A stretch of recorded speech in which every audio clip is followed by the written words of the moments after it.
അപ്പം അതിൻ്റെ മുന്നൊരുക്കങ്ങളെ കുറിച്ചിട്ടാണ് നമുക്ക് ഈ ആദ്യം തന്നെ ഇവിടെ സംഭവകാണ്ഡത്തിൽ കാണാൻ കഴിയുക.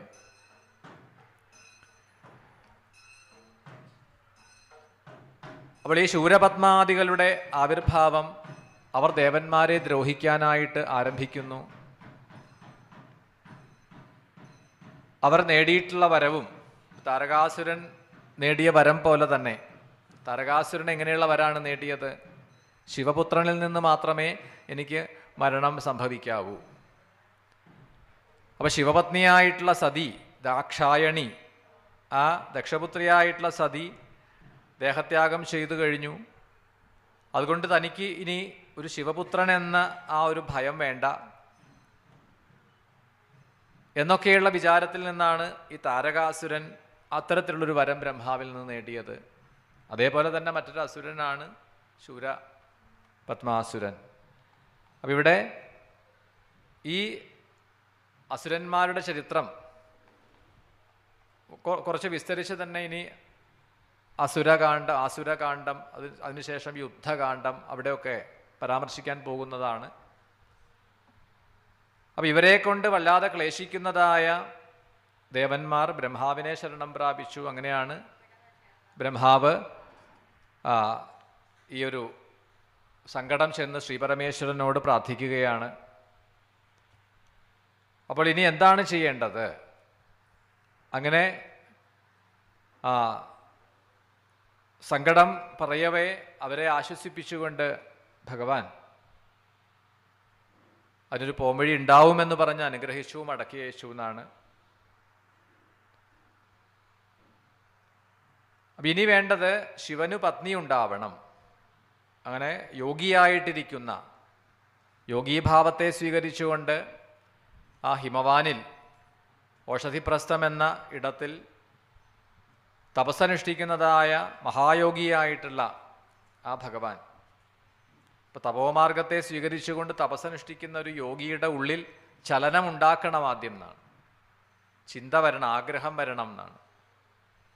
അതിനാണ് ദേവന്മാർ കാമദേവനെ സമീപിക്കുന്നു, ആ കാമദേവനെ അയക്കുന്നു.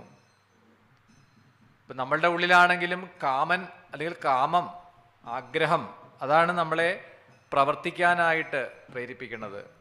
ഒരു കാര്യം ചെയ്യാൻ എന്താണെങ്കിലും നമ്മുടെ ഉള്ളിൽ വരുന്ന ആഗ്രഹങ്ങളാണ് അതിന് പ്രേരണയായിട്ട് മാറുക. അപ്പം ഇവിടെയും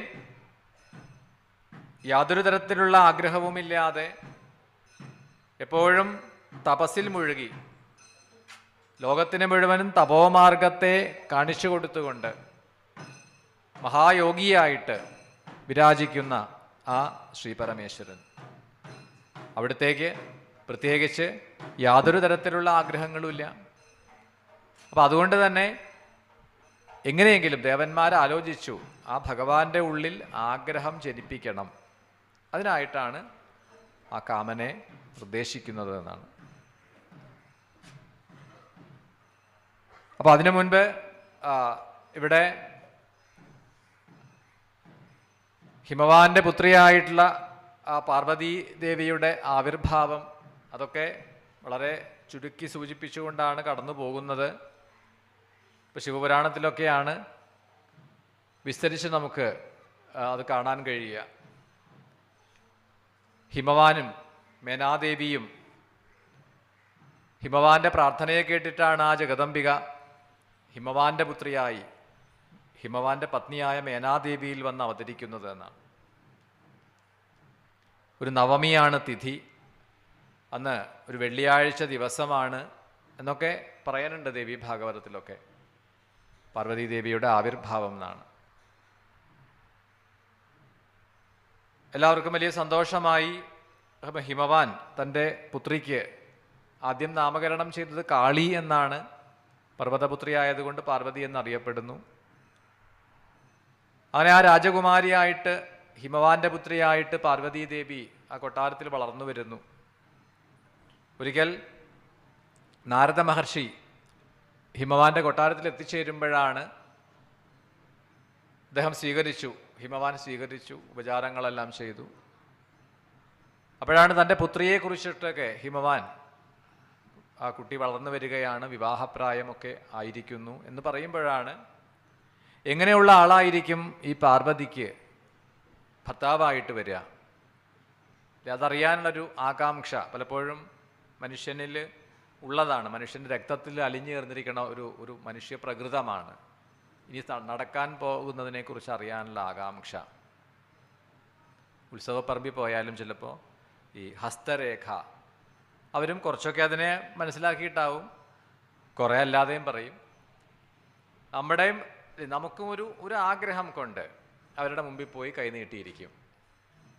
കേൾക്കുമ്പോൾ ഒരു സന്തോഷമാണല്ലോ. കഴിഞ്ഞു പോയ കാര്യങ്ങളെക്കുറിച്ച് കുറേ പറയും. പിന്നെ നമ്മളെ ഒന്ന് സൂചിപ്പിക്കാൻ വേണ്ടിയിട്ട് കുറച്ച് കാര്യങ്ങൾ പറയും. നിങ്ങൾ വളരെയധികം ദാനം ചെയ്യുന്ന ആളാണ്, അങ്ങനെയാണ് ഇങ്ങനെയാണ് എന്നൊക്കെ പറഞ്ഞു. എപ്പോഴും മനുഷ്യൻ്റെ ഉള്ളിൽ ഉള്ള ഒരു ത്വരയാണത്. നമുക്ക് ഭാവിയെക്കുറിച്ച് അറിയാനുള്ള, ഭാവിയെക്കുറിച്ച് ആശങ്കയുണ്ടാവും മനുഷ്യന്, അറിയാനുള്ള ആഗ്രഹം. അതേപോലെ ഇവിടെ തൻ്റെ പുത്രിക്ക് ആരാണ് ഭർത്താവായിട്ട് വരിക, എങ്ങനെയുള്ള ആളാണ് എന്നൊക്കെ അറിയാൻ വേണ്ടിയിട്ടാണ് നാരദ മഹർഷിയോട് ചോദിക്കുന്നത്.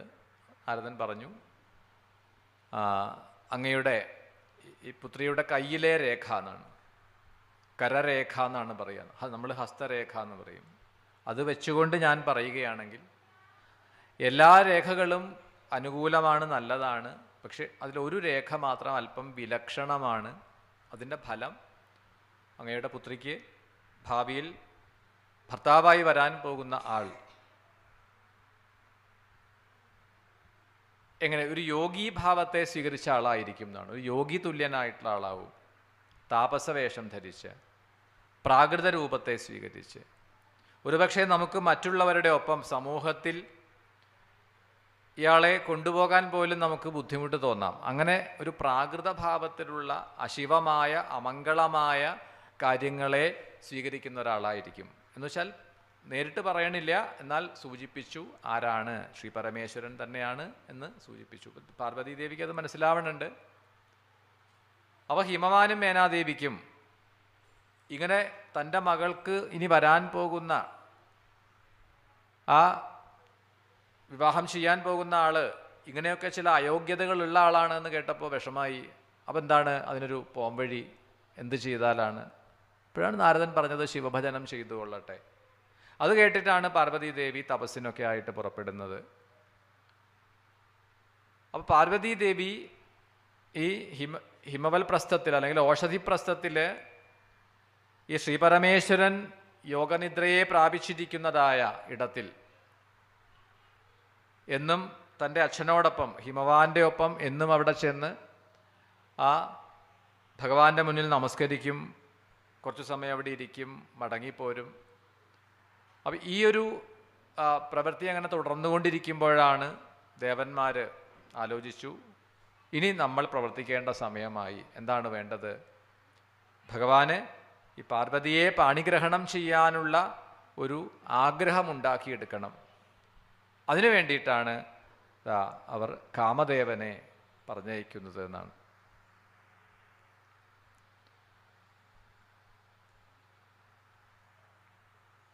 ദേവന്മാരുടെയൊക്കെ പ്രാർത്ഥന കേട്ടിട്ട്, ഇന്ദ്രാദികളുടെ പ്രാർത്ഥന കേട്ടിട്ടാണ്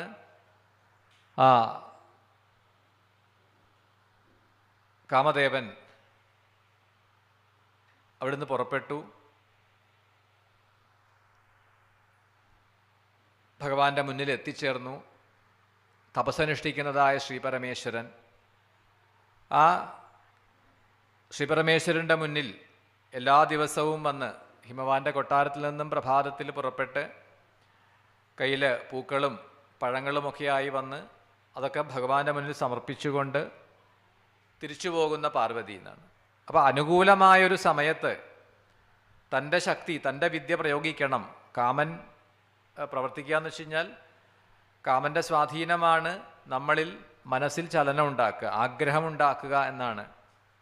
കാമത്തിന് അങ്ങനെ ഒരു അർത്ഥമാണ് അധികവും പറയുക, ആഗ്രഹം എന്നാണ്. അതൊരു വികാരമായിട്ട് നമ്മൾ പറയും. അപ്പോൾ ഇവിടെ കാമൻ തൻ്റെ പ്രവൃത്തി ആരംഭിക്കുകയാണ് തൻ്റെ സൈന്യങ്ങളോടുകൂടി എന്നാണ്.